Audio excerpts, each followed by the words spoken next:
clap my hands this time. Okay. Okay, go ahead and do your action again. Anyway, where was I at? They thought you'd done something wrong because they're going through your background. Your family was afraid that you were in trouble because the Navy intelligence was going through your background. Oh, and I went to Pearl Harbor then, and they assigned me to a torpedo shop there. I was the final assembly for this weapon. I was the only man in that part of they would bring it to me in parts, and I'd put it together electrically and test it. If it worked, then I'd put it together mechanically, and then if it worked, then I'd put it in the tank and make sure I had no leaks. Then the next morning I had to take this down to a submarine. We loaded aboard the submarine, and I had to go with the submarine to sea. And my job was to inspect it just before we loaded it into the tube to fire it. And if I give the okay, then we'd fire it. But we had problems with out of the starboard tube forward of the getting erratic runs all the time, and we were having a hard time figuring it out. So finally we come to the conclusion on this weapon only had one screw, where a regular torpedo has got two screws, one turns each way. So what it was doing, when that screw would take off, it would jam this weapon.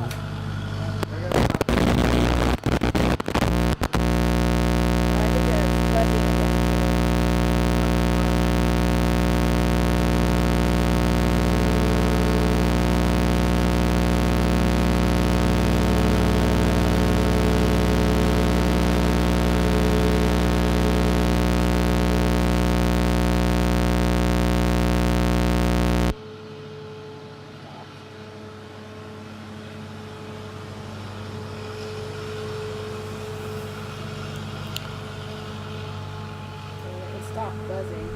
It was so funny. And then, yeah, I think we're okay. We just got to double check this guy.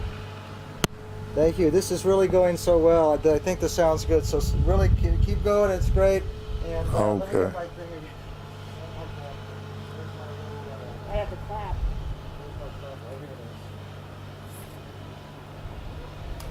That is so funny. We picked the day with the Street cleaner. with the street cleaner. Here comes the train. The train's okay. Okay, here we go. Take two. Anyway, I always had to go to sea with this weapon to fire it.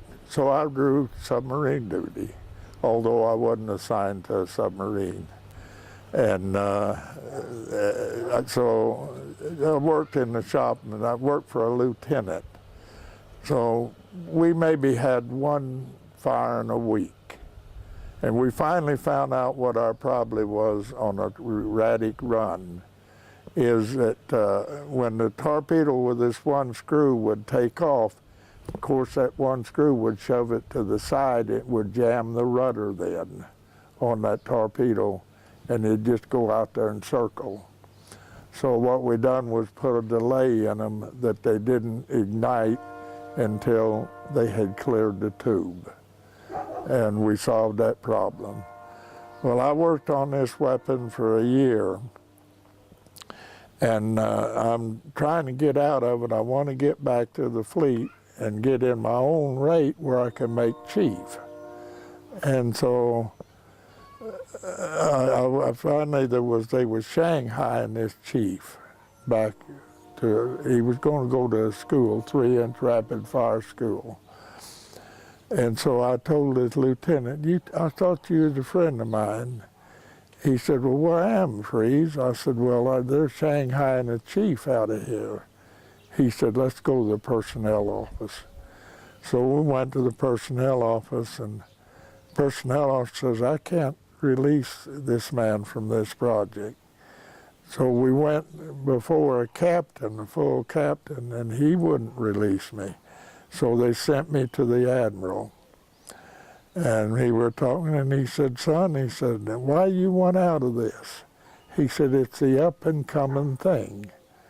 And I said, well, sir, I said, I'm a gunner's mate. I'm a career man. I choose to be a gunner's mate, and that's what I want to do. I can't keep up with my training for chief or my studying for chief and studying for this. I said, it's just too much. And he looked at this personnel officer and he said, you transfer him.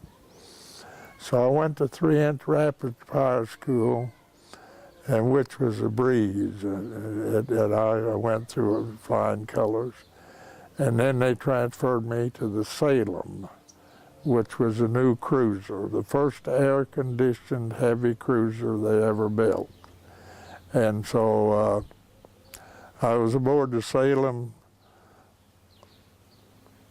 about a year, I guess it was, and a set of orders come to send me to Great Lakes for recruiting for instructor duty.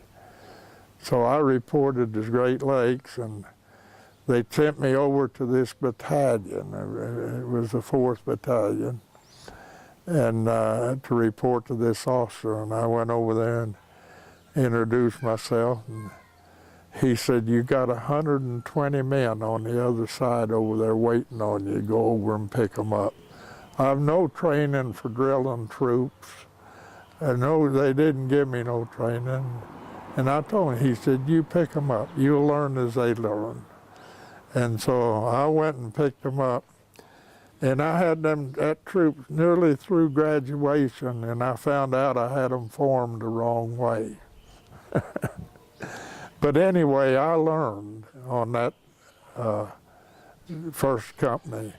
And then the next company I pushed, I had a Hall of Fame.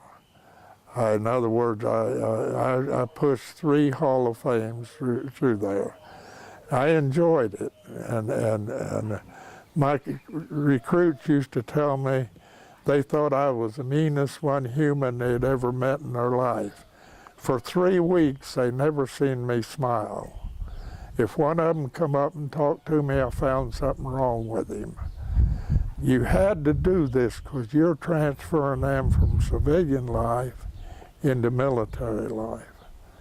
And after 3 weeks, and I eased off. And then I'd have to, then they would go to service week for a week, which I had no control over them.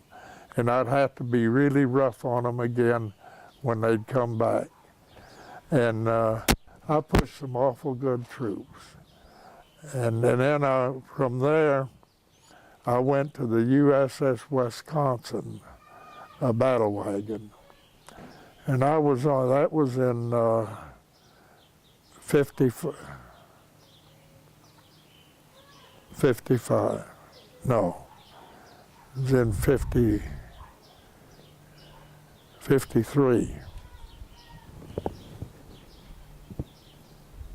Excuse me, dates, let's just ignore dates because it's hard for me to remember all of them. Anyway, I went to the Wisconsin. Was on her about 4 years, and then we was going to decommission her. And so I looked at the Navy Times, and they're crying for recruiters. And so, but I'm not eligible for shore duty. So I went to I'm chief now, made chief in recruit training. And I went to the commander and told him, I asked him, I said, the executive officer, I said, sir, I said, will you sign a request for shore duty for me if I put it in? He said, are you eligible? And I said, no. I said, but looky here, they're crying for recruiters. So he read that, and he said, let's put in a request and see what happens. So within 30 days, I had a set of orders to go to recruiting duty right close to my hometown. Actually, the St. Louis was where I'd report, and then from there, they would send me to Paducah, Kentucky. But I went through a school that they give you, in the morning, they give you a problem of recruiting a man, and you had to finish it that day.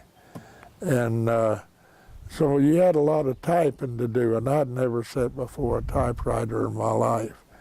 And they said, well, there'd be 3 exams, and you got to have a passing mark combined to 3 to get on to recruiting. And so next day after I took that typing exam, the instructor called me in, and he said, you got 250 points in the hole. I said, well, that's the end of my recruiting duty then. I said, there's no way I can make a passing mark with that much to make up. He said, well, why was you using all these strange letters? And I said, I never sat before a typewriter in my life. I didn't know how they worked. And so he said, you just go back and he said, we'll send you on to school. So then they had a spelling contest. And I was always good in spelling. And I wrote nearly 100 on the spelling contest. But some of the guys couldn't spell their own name. It was advanced without, and during the war, and for some they done something extraordinary that, and they give them chief. Anyway, I went to Paducah, I went to St. Louis, and they was going to sign me to Paducah, Kentucky. And while I was in St. Louis, I went to school, and during that school, I got a report that there was a recruiter in Paducah that robbed a bank. And I thought to myself, man, what am I getting into? Recruiting's going to be awful hard. And so I went on to Paducah, and there was an FBI man in the same level of the post office where we had our office. He had an office. So I went back and talked to him. And he said, yeah, he said, he's first-class machinist, mate. He said he tried to kill himself. He said he shot himself in the temple, but it didn't go deep enough. It went straight through. He said he's blind, but he lived. And he said he went to the post office. They had a van, closed van to drive. He said he changed his clothes to civilian clothes in that van about a block from the by the bank. And he said he went up and robbed the bank, went out and put in his van and changed clothes back to the Navy and drove to his station. He said we wouldn't have known anything about this, wouldn't have got an idea that it was him. He said until he started paying all these debts. He said then we knew something was wrong. So they started investigating, that's where they found it. But I found out one thing. They didn't hurt our recruiting. It put us before the public eye more than anything else. I was with St. Louis about 2 months, and then they decided that Paducah should be under Louisville, Kentucky's command. So when we went to Louisville, under Louisville command, they put me in charge of the station at Paducah, which there was 3 of us chiefs there that was do the recruiting. We had 4 men a month. That's all we had to recruit.